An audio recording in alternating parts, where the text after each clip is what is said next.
Ya, shalom. Suami istri, bapak-bapak, ibu-ibu yang dikasihi Tuhan.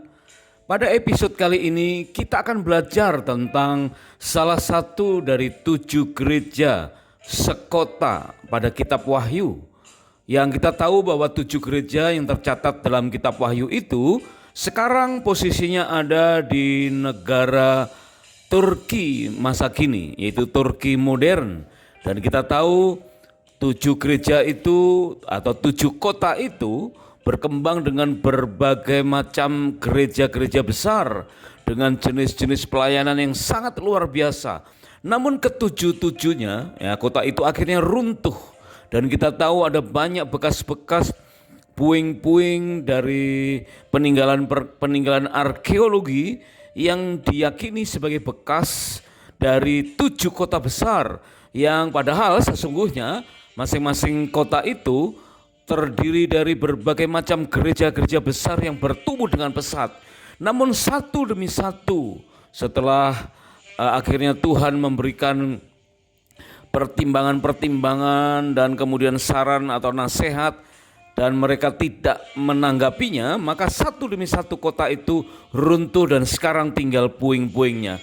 Yang lalu kita sudah pernah membahas tentang gereja yang di kota Efesus yang kehilangan kasih yang semula, dan sekarang saatnya kita akan belajar tentang kota yang bernama Smyrna. Nah, ternyata di kota Smyrna itu terdiri dari gereja-gereja besar, yang gereja itu terdiri dari keluarga-keluarga yang pernikahannya di ujung tanduk. Itu terlihat dari teguran-teguran yang Tuhan telah berikan di dalam kitab Wahyu yang nanti kita akan berdalam. Nah, sebelum kita bahas tentang pernikahan keluarga-keluarga di kota Smyrna, apakah kita sudah mempunyai rencana untuk berbulan madu atau mengadakan honeymoon yang kedua berikutnya?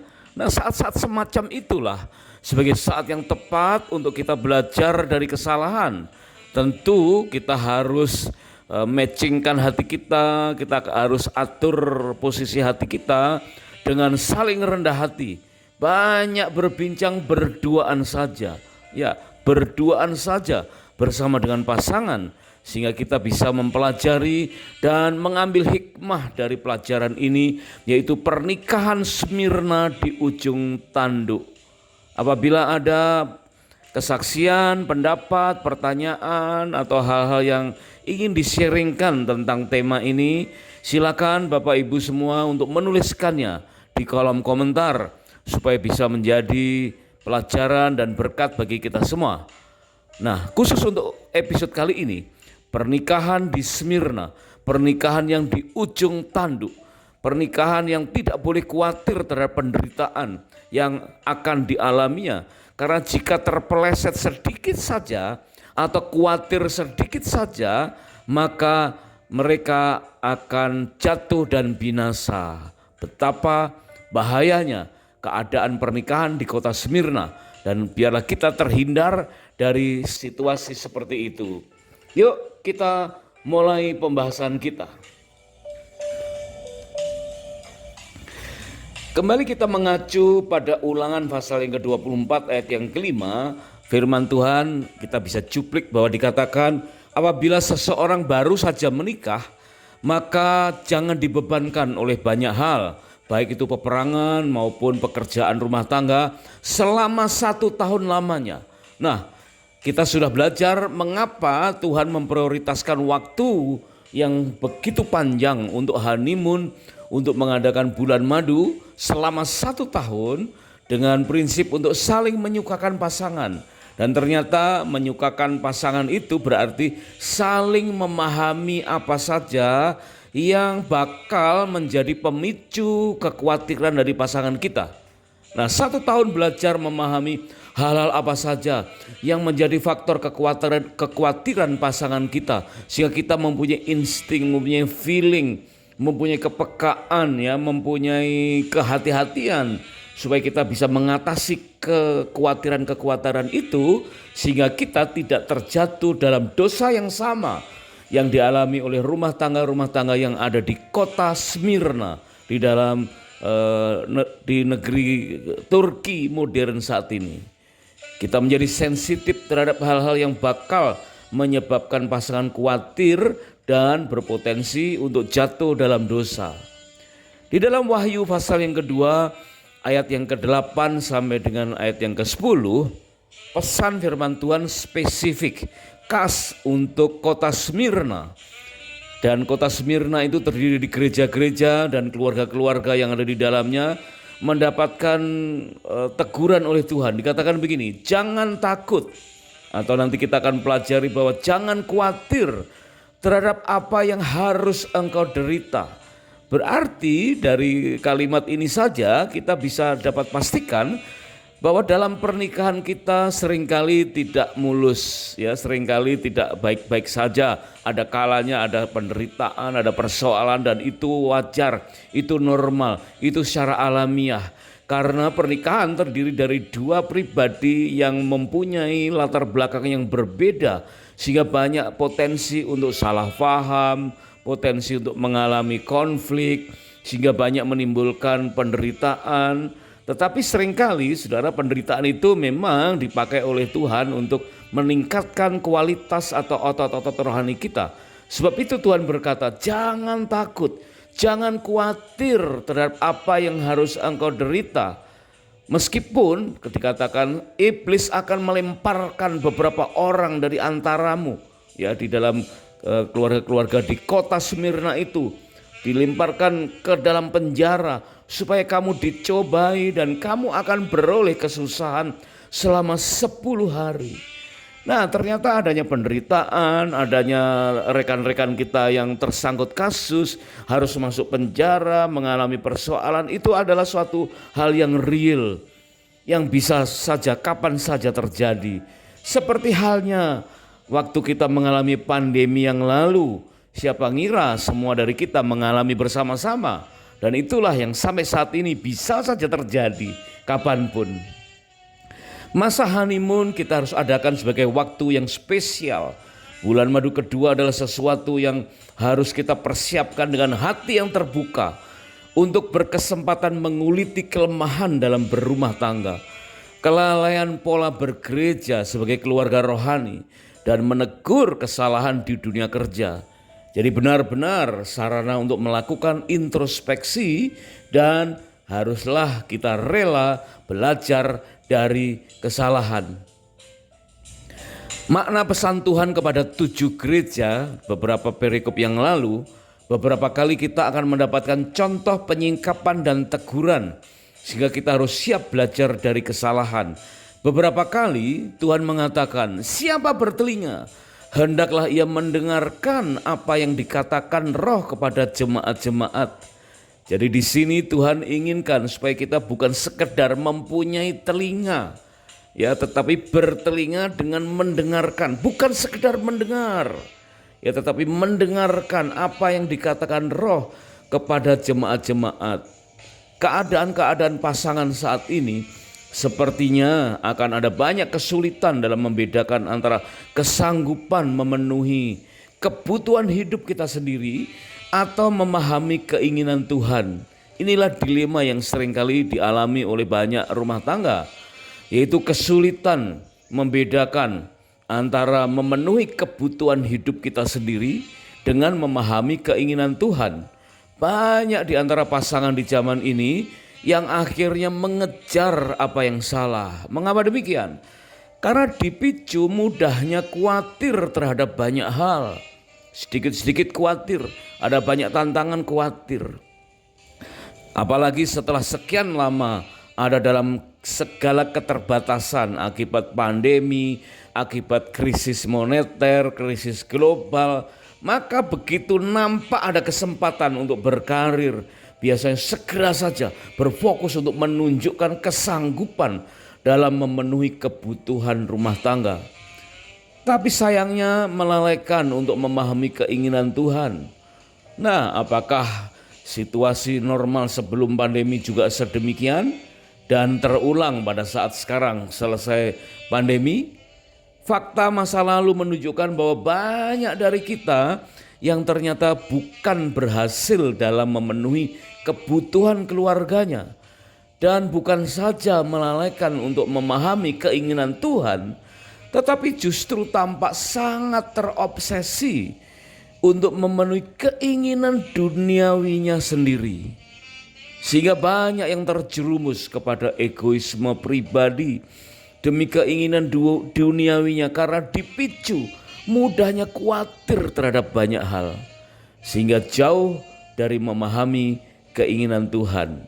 Berarti betapa pentingnya kita terampil untuk mengatasi rasa ketakutan atau kekhawatiran terhadap hal-hal yang ada di depan.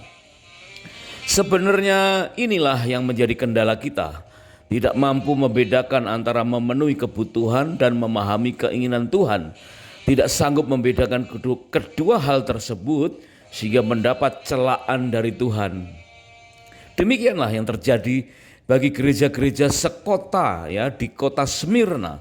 Di dalam Wahyu pasal yang kedua ayat yang ke-8 sampai dengan 10. Mendapatkan teguran yang keras, dinilai secara keseluruhan terlebih adalah tentang apa yang dikejarnya selama ini. Maka bagi gereja di kota Smyrna, bahwa Tuhan tahu kesusahan dan kemiskinan mereka, namun dikatakan mereka kaya. Ya, mungkin ada banyak dari rumah tangga yang nampaknya kelihatan keluarga sederhana atau di bawah garis kemiskinan.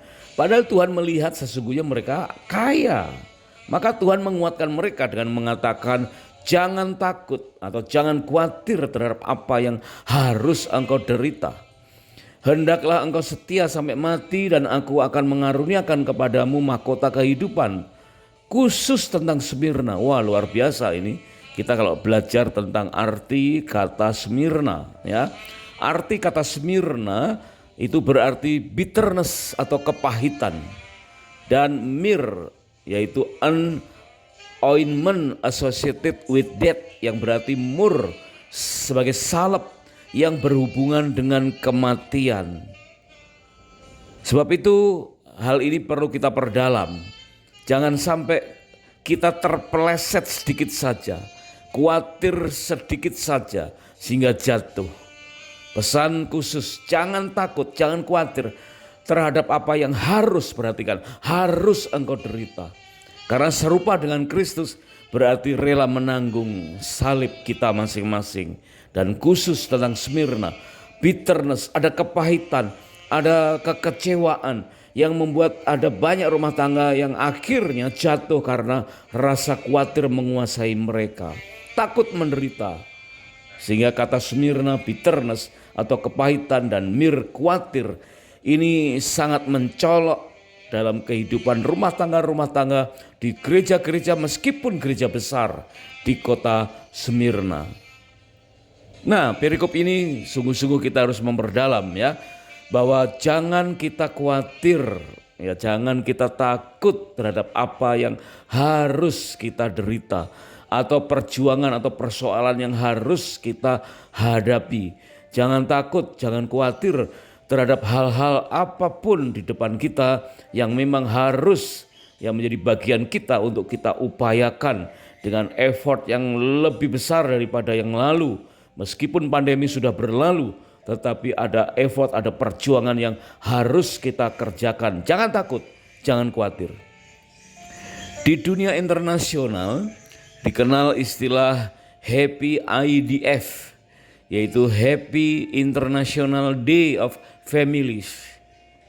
Happy IDF sebagai resolusi PBB, ya resolusi ARES 47237 yang dicanangkan sejak tahun 1993, yang bertujuan untuk membangun kesadaran pentingnya keluarga bagi setiap orang, pentingnya komunitas sosial bahkan bagi dunia.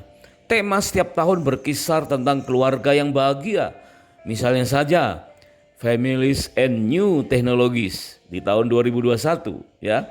Happy IDF adalah dampak dari keterbebasan dari kekhawatiran tentang apapun. Dan harusnya inilah rumah tangga harus terbebas dari kekhawatiran tentang apapun.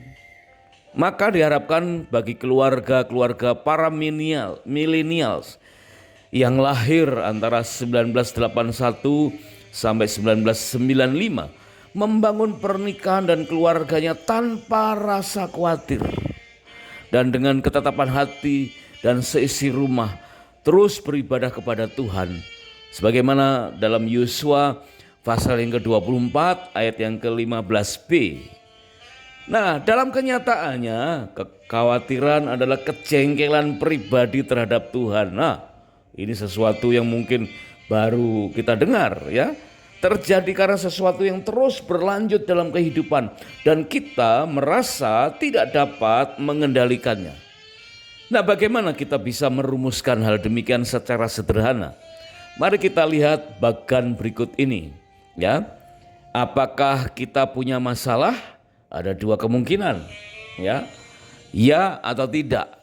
Ya, tentunya kalau orang yang tidak punya masalah ya itu layak untuk dikatakan ya orang matilah yang tidak punya masalah ya. Tetapi kalau kita mengaku tidak punya masalah ya jangan khawatir ya. Tidak ada masalah, jangan khawatir. Tetapi pada umumnya kita berkata ya. Apakah kita punya masalah? Ya, kita punya masalah. Kemudian ada pertanyaan berikut, jika punya masalah, mampukah kita mengatasinya? Nah, ada dua kemungkinan ya. Apakah kita mampu ataukah kita tidak mampu? Jika jawaban kita ya, yaitu mampu mengatasinya, berarti ya jangan kamu khawatir. Ya. Jadi sama dengan orang yang tidak punya masalah, jangan khawatir. Punya masalah, bisa mengatasinya, ya jangan khawatir. Kemudian jika pertanyaan ini kita jawab tidak, ya mampukah kita mengatasinya? Tidak. Ya tetap aja jangan khawatir. Mengapa? Ya tidak mampu mengatasinya, kenapa kita khawatir? Ya. Kalau kita khawatir padahal kita tahu kita tidak bakal bisa mengatasinya, ya percuma saja. Sudah khawatir tetap saja tidak bisa mengatasinya. Udahlah jangan khawatir. Ya berarti memang permasalahan itu bukan bagian kita untuk menyelesaikannya. Serahkan saja kepada ahlinya. Ya, serahkan saja kepada Tuhan. Jadi jawaban terakhirnya, apakah kita punya masalah? Punya atau tidak? Jangan kamu khawatir. Sebab itu pesan Tuhan untuk gereja di Smyrna itu sangat relevan di dalam kehidupan rumah tangga kita saat ini. Jangan takut, jangan kamu khawatir terhadap apa yang harus engkau hadapi. Karena seringkali kekhawatiran sangat menyita perhatian kita. Dan kita menjadi lebih fokus untuk memikirkan kekhawatiran itu. Kita lebih fokus memikirkan kekhawatiran lebih daripada memikirkan Tuhan. Padahal segala sesuatu yang melebihi Allah ialah berhala. Perhatikan apa kata Richard Sybes ya. Dikatakan segala sesuatu yang melebihi Allah adalah berhala. Jadi kalau kita lebih memikirkan kekhawatiran, wah kita bisa jatuh dalam berbagai level ya. Di dalam kitab Keluaran 20 ayat yang ketiga dikatakan bahwa jangan ada padamu Allah lain di hadapanku. Segala sesuatu yang lebih kita sayangi atau lebih kita hormati atau lebih kita pikir-pikirkan adalah berhala dalam hidup kita. Ya, itulah termasuk kekhawatiran yang selalu menjadi pusat perhatian kita. Karena kemampuan untuk merenungkan firman Tuhan dan mengkhawatirkan sesuatu itu mempergunakan kemampuan pikiran dan hati yang sama. Yang berbeda hanya objeknya saja, yaitu Tuhan atau kekhawatiran. Perhatikan, energi dan kemampuan kita untuk merenungkan firman Tuhan dan memikirkan kekhawatiran itu sama. Yang kita perlukan energinya sama. Kemampuan yang kita perlukan itu sama. Yang berbeda adalah objeknya, yaitu objeknya Tuhan atau objeknya kekhawatiran. Kita tinggal pilih. Ketahuilah bahwa Allah kita adalah Allah yang pencemburu. Karena itu jangan sampai kita membuat Allah cemburu karena kita lebih banyak memikirkan kekhawatiran. Pastikan kita mengasihi atau memikirkan Tuhan lebih dari apapun yang ada di muka bumi ini. Maka kita akan menerima perkenanannya yang begitu luar biasa. Ada beberapa orang yang berseloroh yang mengerti tentang kesehatan hewan ya. Dikatakan jika sapi ya, seekor sapi pagi-pagi melenguh Mau. Dikatakan itu tanda sebagai sapi yang sehat, ya. Karena sapi yang sehat itu antara lain tanda-tandanya sapi itu melenguh, sukacita, kemudian selain itu ada di moncongnya itu terlihat bening, ya, berlendir sedikit, ceria matanya. Nah, itu sapi itu dikatakan sehat. Dari jauh sudah terdengar melenguh, itu tanda sapi sehat. Tetapi jika seseorang pagi-pagi mengeluh, itu tanda pribadi yang tidak sehat, ya. Mengeluh tentu berbeda dengan melenguh, ya. Ya, seseorang yang mengeluh artinya khawatir, ya, khawatir tentang segala sesuatu, dan itulah yang Tuhan tegur bagi keluarga-keluarga di kota Smyrna. Jangan takut, jangan khawatir terhadap apa yang harus engkau alami. Dan itulah yang seringkali terjadi, ya. Ada saja banyak atau alasan yang membuat orang mengeluh. Contohnya sekarang ini, ya. Ada perkembangan AI yang luar biasa, artificial intelligence. Tapi ada banyak orang yang mengeluhkan perkembangan teknologi itu karena khawatir nanti takut di PHK, ya. Dengan adanya AI nanti takut tersaingi. Belum sudah ketakutan, belum sudah mengeluh, ya.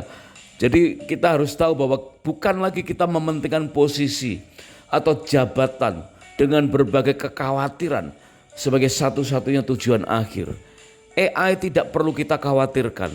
AI atau artificial intelligence, kecerdasan buatan, tidak akan mengancam siapapun. Tetapi perhatikan ini, ya, seseorang akan dikalahkan oleh orang lain yang memakai AI atau memanfaatkan artificial intelligence, yaitu kecerdasan buatan dalam bekerja. Jadi kita tidak perlu takut atau khawatir dengan AI-nya, ya, tetapi kita harus terdorong dengan effort yang lebih besar untuk menguasai AI itu. Karena AI, sekadar AI tidak akan mengancam siapapun, tetapi setiap orang akan bersaing dengan kemampuan menguasai AI itu. Berarti jangan khawatir dengan AI. Kuasailah AI, ya, untuk kita bersaing dengan orang lain, dengan pihak lain, dengan di dalam peperangan bisnis, ya, supaya kita bisa lebih survive. Karena posisi atau jabatan adalah bagian dari langkah-langkah menuju puncak. Kita kenal ada istilah pinnacle, ya, bukan sekedar logo, tetapi suatu bangunan atau satu bentuk yang dipasang di atas atau di puncak gedung atau menara yang tinggi. Pinnacle itu kelihatan dari mana-mana, ya, semacam hiasan yang ada di atas atau puncak dari sebuah menara atau gedung yang tinggi. Mungkin kita bisa mengistilahkan sebagai simbol, lambang atau maskot yang mencerminkan pencapaian tertinggi atau visi dari company yang menempati gedung tersebut. Nah, tentu kita tidak berharap untuk mencapai pinnacle itu, ya. Pinnacle itu sekedar lambang, ya. Pinnacle dikatakan sebagai sebuah pinnacle yang benar jika sudah mengalami berbagai proses sebelumnya, ya, antara lain mengalami people development atau pembangunan manusia, pembentukan karakter Kristus dalam bekerja, mengalami production atau memproduksi pelipat gandaan talenta. Sebab itu sebagai keluarga-keluarga modern, jangan takut, jangan khawatir terhadap apa yang harus engkau hadapi. Jangan bitterness seperti orang-orang yang ada di Smyrna, ya. Jangan khawatir, jangan takut mati dalam penderitaan. Pinnacle juga berarti sebuah tanda telah berhasil menyelesaikan unsur permission, permasalahan yang legal atau nomina atau persetujuan atau imprimatur atau lisensi yang berhubungan dengan masalah kesiapan, keinginan dan kesigapan dalam berkarya.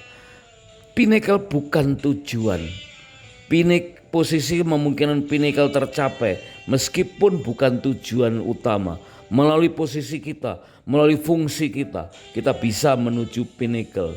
Bukan sekedar semangat bekerja keras mata, tetapi adanya hikmat untuk tetap kudus dalam rambu yang diwajibkan dengan tidak adanya kekhawatiran. Sebagai simbol, pinnacle memang bukan tujuan utama, ya, tetapi dengan posisi dan fungsi kita bisa mencapai pinnacle yang sesungguhnya. Sebagai sebuah pinnacle yang benar jika kita sudah mengalami berbagai proses dengan cara yang benar. Ingatlah Wahyu pasal yang kedua ayat yang ke-8 sampai dengan yang ke-10, teguran Tuhan terhadap kota Smyrna yang terdiri dari gereja-gereja besar, namun rumah tangganya banyak yang khawatir atau takut terhadap apa yang harus diderita. Ada banyak orang akhirnya berkata, aduh, bekerja, berkarir itu melelahkan. Ya, meskipun bekerja itu melelahkan, lebih lelah jika tidak bekerja. Bagaimana kalau pekerjaan yang kita tekuni saat ini adalah pekerjaan yang nampaknya tidak menjanjikan masa depan yang lebih baik? Maka kemudian ada banyak orang yang khawatir. Perhatikan ini, terhadap pertanyaan ini, kita akan mendapatkan jawaban bahwa Tuhan mencari bukan pemalas. Yang Tuhan cari adalah orang yang rajin. Itu Keluaran 3 ayat yang pertama dan yang kedua. Sehingga meskipun kita menjumpai atau menghadapi pekerjaan yang nampak tidak menjanjikan masa depan, jangan khawatir, ya, jangan terus kemudian malas. Karena itu justru akan membunuh semangat kita sendiri. Contohnya adalah Musa. Musa dipanggil oleh Allah bukan karena Allah melihat Musa sedang nganggur, bukan. Tidak sedang mempunyai pekerjaan, enggak, ya. Tetapi Musa sedang menggembalakan kambing domba mertuanya di Gunung Horeb. Allah mencari orang yang bisa diandalkan, orang yang bertanggung jawab dan rajin bekerja. Allah itu suka dengan orang-orang yang kreatif. Tercantum dalam 1 Raja-Raja pasal 19 ayat 19 sampai dengan 20. Bahkan dalam pelajaran tentang peran Tuhan kita dapatkan bahwa Tuhanlah yang memberikan hikmat untuk bekerja. Kita tinggal melakukan dengan rajin, ya. Aholiab bin Amisama dan Besaliel membentuk sebuah tim untuk mengerjakan pembangunan bait Allah. Dia tidak khawatir dengan apa yang harus ia kerjakan. Tim Aholiab dan Besaliel, ya, sama-sama bergairah dengan tanpa kekhawatiran untuk melakukan pekerjaan membangun bait Allah. Elisa untuk melayaninya menggantikan Elia. Saat itu Elisa sedang membajak tanahnya dengan 12 pasang lembu. Wow, 12 pasang lembu, ya, 12 pasang lembu. Elisa adalah orang yang rajin bekerja, sekaligus kreatif. Jika umumnya orang membajak dengan sepasang lembu, ya, atau maksimal 2 pasang lembu, wah, Elisa berbeda. Dia membajak dengan 12 pasang lembu. Apakah ini karena rasa takut atau khawatir terhadap apa yang harus dihadapi? Boleh jadi. Tetapi dia melawan rasa takut atau khawatirnya itu dengan kreativitas, dengan menambah pasangan lembu untuk bekerja. Allah suka dengan orang yang tangkas. Dalam 1 Samuel 16 ayat 13 sampai 13, saat Daud dipanggil oleh Allah menggantikan Saul, Daud itu orang yang tangkas karena terlatih dalam menghajar singa dan beruang. Allah suka dengan orang yang tekun bekerja. Dalam Matius 4 ayat 18, ketika Yesus mencari murid-murid yang akan dibina dan dididik menjadi penerus-penerusnya, Yesus merekrut orang-orang yang sedang sibuk bekerja. Paulus memberi nasihat kepada jemaat di Kolose, apapun juga yang kamu perbuat, perbuatlah dengan segenap hatimu, heart, seperti untuk Tuhan dan bukan untuk manusia. Kolose pasal 3 ayat 23 sampai dengan 24. Ada banyak orang yang terlalu berangan-angan, ya, terlalu lama mengawang-awang, mengundang demotivasi, bagai menanti bukti atau realisasi dari mendaratnya jargon yang dikemas sebagai visi. Tidak cukup visi hanya dipercakapkan, tidak cukup jargon hanya perkatakan seolah-olah hanya mengawang-awang, ya. Paulus contohnya bekerja seperti untuk Tuhan. Seandainya Tuhan Yesus mempunyai bisnis sebagai developer, ya mungkin developer rumah gitu ya, tetapi Yesus mempunyai developer rumah untuk kekekalan. Padahal properti tersebut bukan untuk diperjualbelikan. Bagaimana sikap kita? Ya, Paulus bekerja mungkin sebagai ahli properti, dan Tuhan Yesus bekerja mengembangkan properti dalam surga yang kekal, dan kita harus mengikuti contoh keteladanan Tuhan Yesus dan Paulus tanpa rasa khawatir. Kita kenal tokoh dari Honda Motor, yaitu Soichiro Honda. Wow, seorang yang berangkat dari keluarga miskin, anak pertama dari 9 bersaudara. Ayahnya seorang tukang tambal ban, tapi ia mempunyai mimpi setinggi langit dan merefleksikan mimpinya dalam dunia nyata. Meskipun Soichiro Honda sempat drop out, dikeluarkan dari sekolah dan menjadi ejekan dari teman-temannya, dan dia pernah jatuh sakit dan mulai hilang kepercayaan terhadap dirinya, tapi kemudian dia bangkit tanpa rasa khawatir menghadapi apa yang ada di depannya. Dan itu semua bisa terjadi karena keuletan dan kerja keras serta filosofi yang kuat, yaitu the power of dream. Mimpi yang harus menjadi dorongan untuk bekerja tanpa rasa khawatir. Honda berkata, orang hanya melihat 1% kesuksesanku, namun mereka tidak melihat 99% kegagalanku. Nah, kita belajar sekarang, kiat yang diteladankan oleh Yosua memanglah tidak mudah untuk dijabarkan secara sederhana. Ya, jika Soichiro Honda mungkin tidak dengan sengaja menemukan dan melakukan kiat Yosua, terlebih seharusnya kita. Justru saat kekuatan mulai melemah, bukan berarti kita harus menyerah. Saat kemampuan mulai pudar, bukan berarti kita harus menghindar. Saat kegigihan mulai rapuh, bukan berarti kita harus terjatuh. Hanya ketika kepahitan melanda, kita baru dapat merasakan manisnya hidup. Hanya ketika kesulitan datang, kita baru menghargai setiap pertolongan sekecil apapun itu. Hanya ketika kesusahan menghampiri, barulah kita bisa bersyukur. Jadi jangan cepat menyerah, jangan takut, jangan khawatir. Syukurilah setiap keadaan, tetaplah berjuang dengan semangat. Ingatlah selalu bentuk kasih sayang Tuhan tidak selalu terasa manis. Kadang-kadang pahit seperti kopi, bahkan seperti obat. Tapi semua itu biarlah terjadi, sebab semuanya itu baik untuk kita.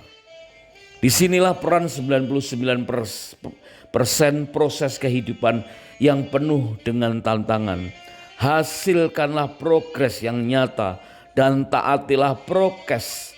Jangan mudah protes agar dapat tercapai 1% hasil yang bernama sukses. Kalau Soichiro Honda bisa, dan mungkin secara kebetulan meneladani kiat-kiat perjuangan Yosua, mari kita belajar sekarang tentang ungkapan dari Brian Tracy. Mengatakan bahwa I've found that luck is quite predictable. If you want more luck, take more chance, be more active, show up more often. Dengan terjemahan bebas berkata, keberuntungan cukup dapat diprediksi. Jika kita ingin lebih beruntung, ambil lebih banyak peluang, lebih banyak dan lebih sering muncul. Nah, untuk mendaratkan kiat tersebut, penekanannya bukan tentang more luck, tetapi more chance, be more active, show up more often. Bukan hanya sekedar menemukan keberuntungan, tetapi lebih banyak mengambil peluang. Jangan takut, jangan khawatir, lebih aktif, lebih sering muncul, yang artinya lebih aktif tanpa kekhawatiran. Nah, gabungkanlah nasihat Paulus tentang apa yang kita harus perbuat, hands. Perbuatlah dengan segenap hati, heart. Dengan nasihat kitab Injil Matius 10 ayat yang ke-16, hendaklah kita cerdik, head, ya, seperti ular, dan tulus, heart, seperti merpati. Praktekkan kiat Yosua dan praktekkan 3H, yaitu head, hand, dan heart tanpa kekhawatiran. Sehingga nasihat terhadap teguran terhadap kota Smyrna dapat kita hindari. Nasihat tidak akan ada gunanya jika kita hanya mendengarkannya dan tidak mau melakukannya. Ada satu kisah tentang pengusaha yang sangat terkenal di Indonesia, almarhum Bapak Bob Sadino, ya. Pernah mendapat pertanyaan, bisnis apa Pak yang paling bagus? Ya, kemudian beliau menjawab, bisnis apa yang paling bagus? Ya, bisnis yang dimulai dan dibuka, bukan yang ditanyakan terus. Nah, itulah ya, bukan sekedar ditanyakan, bukan sekedar dibahas, apalagi dibumbui dengan kekhawatiran dan tidak melakukan apa-apa, tapi mulai saja, mulai sesuatu ya, mulai sesuatu. Nanti Tuhan akan tunjuk, akan tuntun langkah demi langkah ya, langkah demi langkah yang penuh dengan mukjizat. If you need an advice, try to find somebody with so much problems in the past. You will get better answer than listening to a theory. Jika kita membutuhkan nasihat, cobalah untuk menemukan seseorang dengan begitu banyak masalah di masa lalu. Kita harus belajar dari kesalahan. Bagaimana mengatasi masalah merupakan jawaban yang lebih baik daripada mendengarkan teori. Mari bersama-sama suami, istri, bapak, ibu yang sedang mengadakan honeymoon yang kedua, siapkan hati kita untuk belajar dari kesalahan. Bekerjalah dengan pikiran. Tidak sedikit orang yang malas untuk berpikir. Henry Ford, seorang tokoh dari Amerika, pernah berkata, berpikir adalah pekerjaan yang terberat. Mungkin inilah alasannya mengapa hanya sedikit orang yang melakukannya. Wow, sangat disayangkan ya.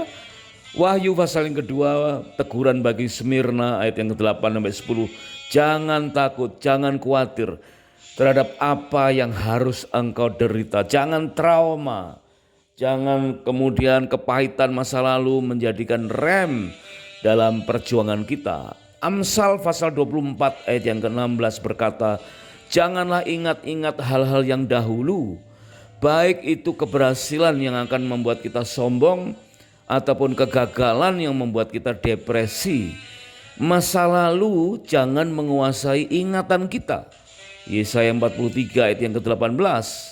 Dan biarlah kita berperang secara mandiri mengandalkan Tuhan untuk menghadapi semua hal tanpa ada kekhawatiran. Mazmur 118 ayat yang ke-8 dan 9 sebagai ayat tengah dari Alkitab kita. Firman Tuhan berkata, lebih baik berlindung pada Tuhan daripada percaya kepada manusia atau percaya kepada bangsawan. Itu adalah langkah awal yang mutlak harus kita lakukan. Berlindung hanya pada Tuhan, bukan kepada hal-hal yang lain yang memang pernah dipakai Tuhan untuk menolong kita. Sangatlah konyol jika Petrus tidak mengandalkan Tuhan, tetapi memuja ikan yang memberinya uang untuk pembayaran pajak. Aduh, sangat disayangkan ya. Memang Tuhan bisa menolong kita dengan berbagai cara. Ya, misalkan Tuhan bisa menolong kita melalui binatang atau hewan, atau seseorang, atau benda, atau situasi. Contohnya, Tuhan mengirimkan seekor domba sebagai pengganti Ishak. Tuhan mengirimkan burung gagak untuk mengirim roti bagi Elia. Tuhan mengirimkan burung-burung puyuh untuk mengirim daging selama 1 bulan penuh yang bisa dimakan oleh bangsa Israel. Tuhan mengirimkan burung merpati menolong Nuh menilai keadaan. Ikan besar yang menyelamatkan Yunus. Dan ikan yang mengirim uang bagi Petrus untuk membayar pajak. Kisah-kisah yang sangat spektakuler. Tapi tentunya sangat konyol ya. Jika akhirnya Abraham memuja seekor domba ya yang menggantikan Ishak. Sangatlah konyol bila Elia memuja burung gagak yang pernah dipakai Tuhan untuk mengirim roti, atau menyembah burung puyuh, atau Nuh menyembah burung merpati, atau bahkan Yunus menyembah ikan besar yang pernah dipakai Tuhan untuk menolongnya. Kita harus tetap mengandalkan Tuhan. Jangan khawatir dengan apa yang telah terjadi.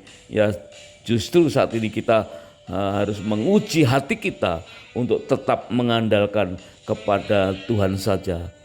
Smyrna mendapat teguran, jangan takut, jangan khawatir terhadap apa yang engkau hadapi.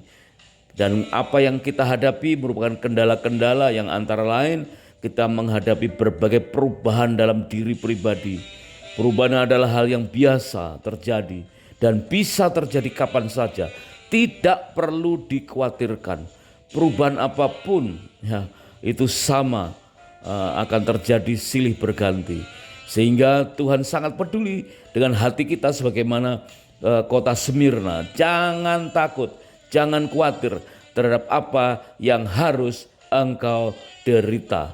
Jangan takut, jangan khawatir terhadap apa yang akan engkau hadapi. Kesulitankah, pergumulankah, gelombangkah? Jangan pernah takut untuk menghadapi itu semua. Karena Tuhan berjanji akan menyertai kita senantiasa sampai pada akhir zaman. Terima kasih sudah menyimak. Kami sangat bersukacita jika episode ini dapat menjadi berkat. Dan terima kasih jika berkenan untuk subscribe atau like dan di-share ke pasangan-pasangan yang lain. Jika ada kesaksian atau pendapat-pendapat, ya silakan tulis di kolom komentar untuk menjadi berkat bagi kita semua. Kami akan membaca dan merespon apa yang Anda tulis sehingga juga akan menjadi berkat bagi yang lain. Kiranya Tuhan Yesus memberkati rumah tangga dan keluarga kita dengan berlimpah-limpah. God bless.